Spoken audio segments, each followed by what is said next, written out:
Hello, everyone, and welcome to the Flow Over Fear podcast, where it is our mission to help you to rise above fear and realize your ultimate potential in leadership and life. I'm your host, Adam Hill, and it is my goal to share with you the human side of high performance.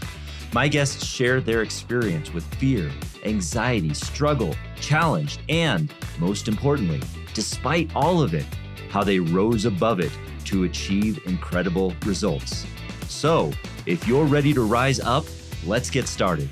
Hello, everyone, and welcome to this recap episode of Flow Over Fear. And today I'm going to recap the interview that I just had with Dr. Christie McMullen. Dr. Christie McMullen is a keynote speaker, a entrepreneur, a coach, and an author. And she has a lot of experience with helping leaders to create environments in their workplace that are fun, that flow a lot better, that are safe and are aligned. And we got into a great discussion about her very powerful framework on how she achieves that. But before we even got into that, I wanted to get some perspective on how she became Dr. Christie McMullen, the Dr. Christie McMullen that shared her time with me today. And it was a great story of how her evolution took her from teaching in high school to ultimately moving that teaching career through a pathway that led to teaching entrepreneurs, teaching business people, teaching leaders, and teaching organizations, and really incorporating the art of learning into her entire career and what she's building. And it's really, really fascinating.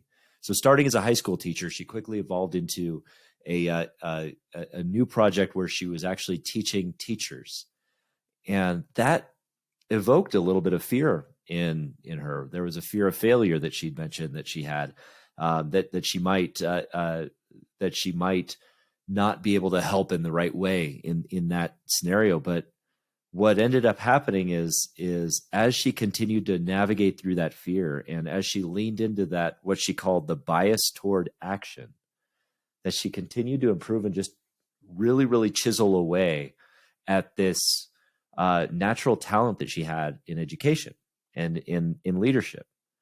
And it was this practice of failing forward that she mentioned through the bias toward action that helped her to grow and develop in that way. And I thought that was a pretty important self-awareness to discover that if you have a bias toward action or a bias toward inaction.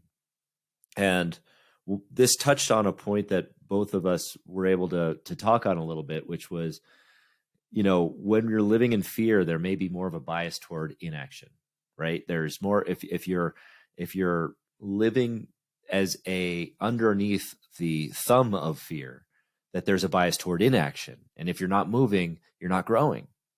So obviously a bias toward action is a good thing on that, because you're constantly pushing up against the threshold of fear.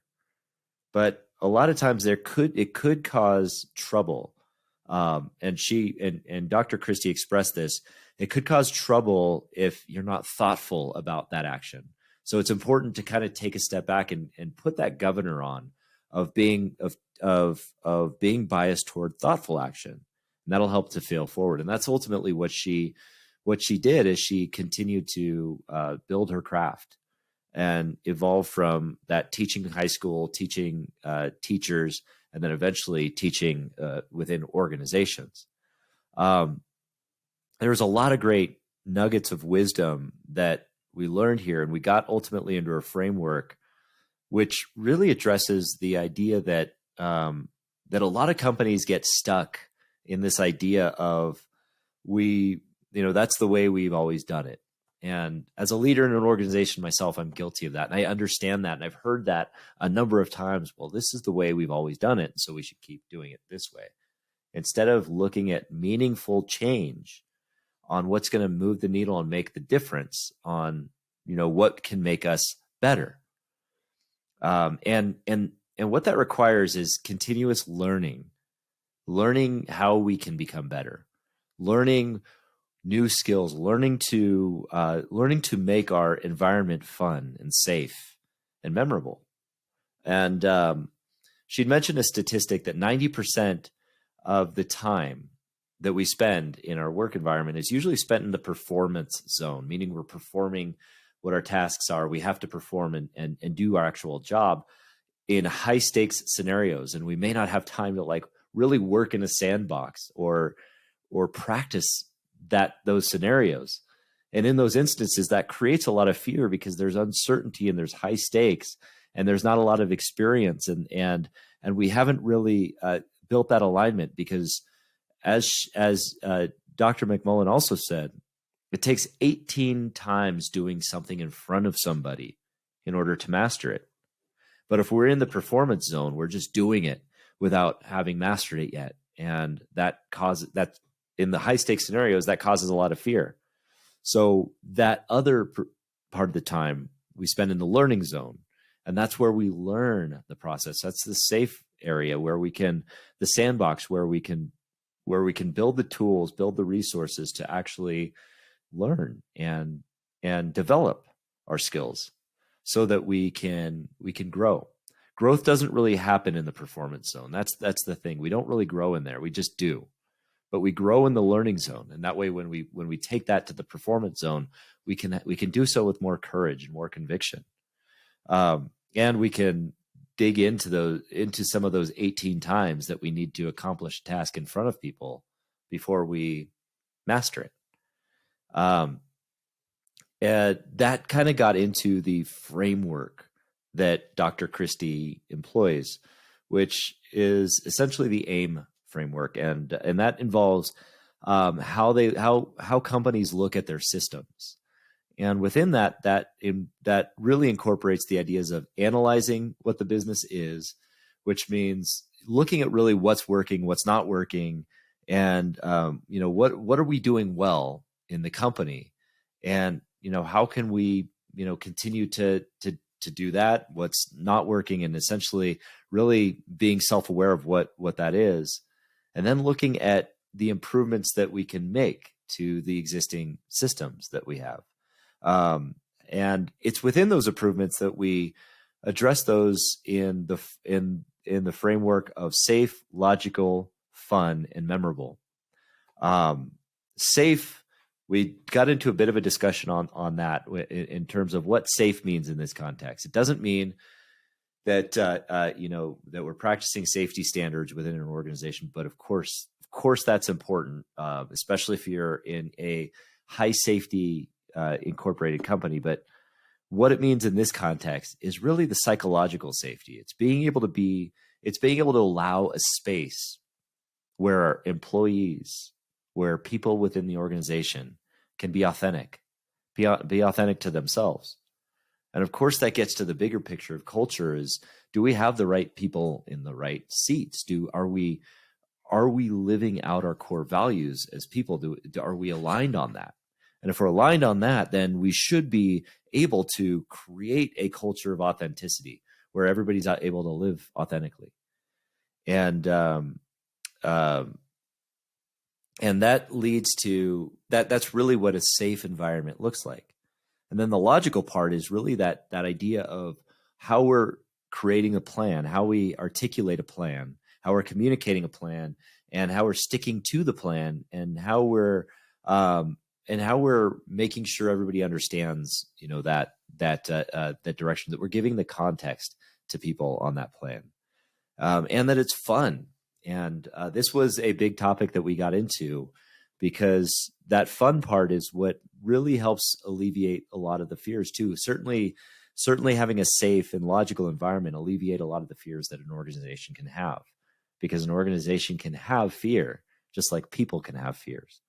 But when it comes to fun, that's where the authenticity comes into play again, because if as a leader you can be your authentic self and allow other people to be their authentic self, you could start to do the things that evoke the right emotions in people at the workplace.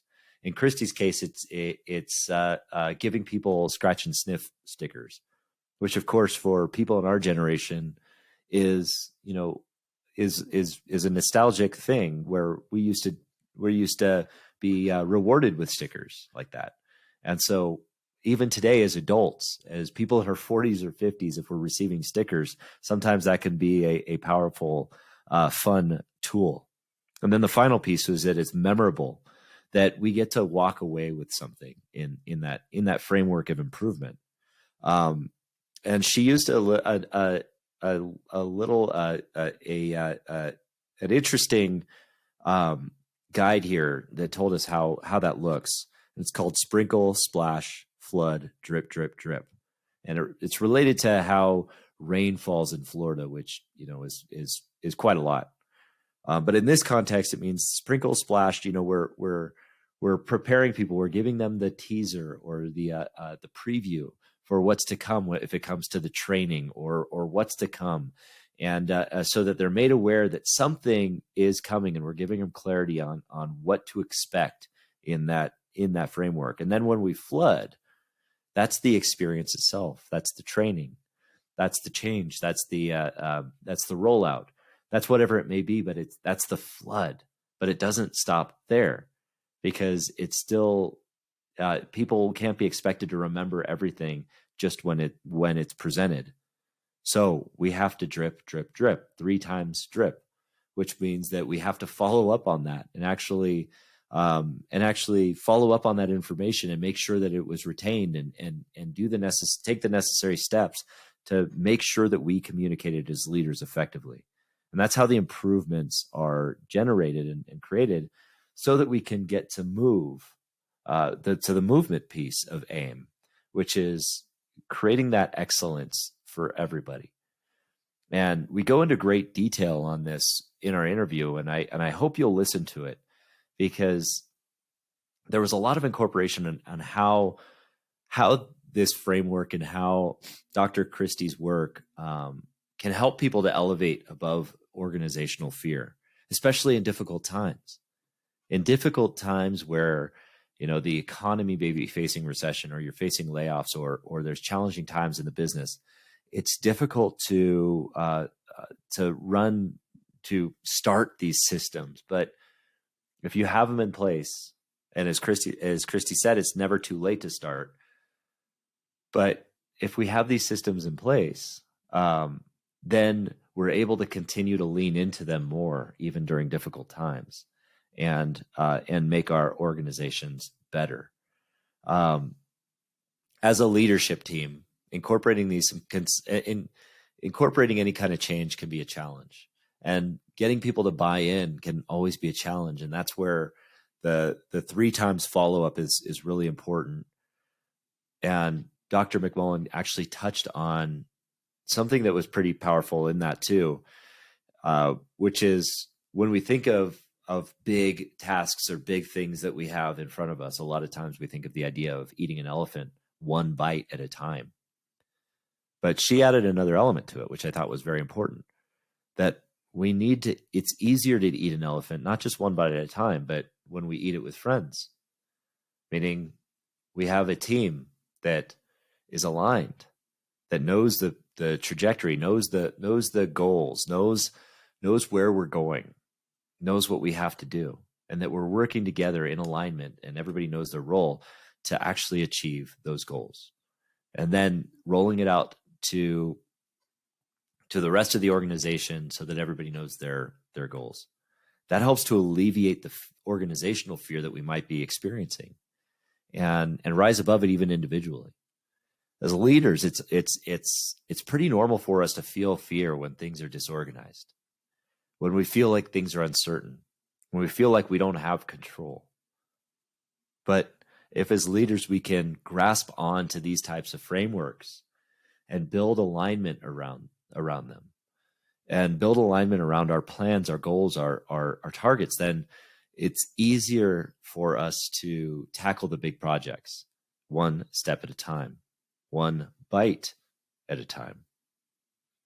And it all gets back to what Dr. Christie was talking about as far as our authenticity. If we can be our authentic self as a leader, if we can own who we are as leaders, if we can own that, if we can own who we are in our position, we can not only make work fun and safe and memorable, but we can also get over our own fears. We can also push through our own fears if we're able to be authentic. If you want to follow Dr. Christie McMullen, you can find her at aimwithus.com, which is AIM withus.com. You can also find her on LinkedIn. Again, she is a keynote speaker. She's an author and a coach. So look her up, watch what she's doing, reach out to her, and listen to the interview, because it was a really great deep dive on some great frameworks on how we can improve our organizations and alleviate some of the fears we have. Thanks for joining me today on this recap, and we will see you next time. Hey everyone, thanks for tuning in to the Flow Over Fear podcast.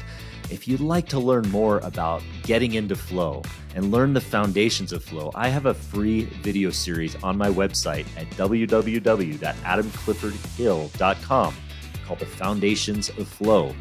Feel free to go there and download it and start your journey to rising above fear and achieving greater flow in your life. And if you like this episode, and I'm guessing you did if you stuck around for this long, then please do me a favor and hit the subscribe button, and you will receive notifications when I have new interviews, new recaps, and new trainings that pop up on YouTube. Thanks again for joining us.